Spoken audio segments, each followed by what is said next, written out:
хамраа сурцгаануудаа ингээд энэ хамраа нээруулсан би энэ давс хамраа угаад дуусны дараа сэлбэдэг. Тэгээд энэ савтай байгаа шүү. Тэгээд энэ төмпөн гадаа угаая.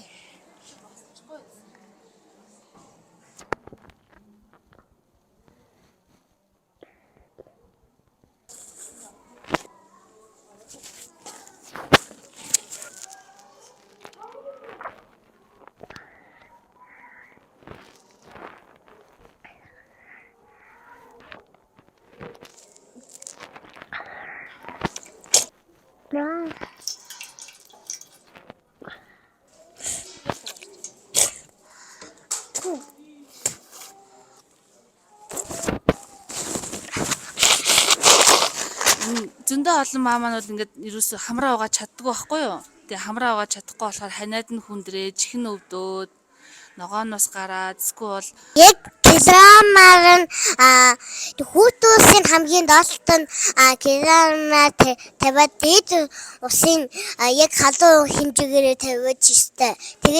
Тэгээд авсаа игээд сэгсэрж байгаа хамраа угаахгүй байгуул битүүрээд ханаад ручдаг гэсэн. Хүчтэй бүр хамаг хүчээр ингэж ингэх юм бол хамраа чихэн л өвдөн. Бас жирийн нэг дагвал чихэн зөвлөгөө өгдөг. Найзуудаа хамраасаа угаагаарай найзуудаа. Хамраасаа угаахгүй бол хамран битүүж ханаа томож ханаа төрөхгүй цэцэрлэгтээ таслахгүй яваарай.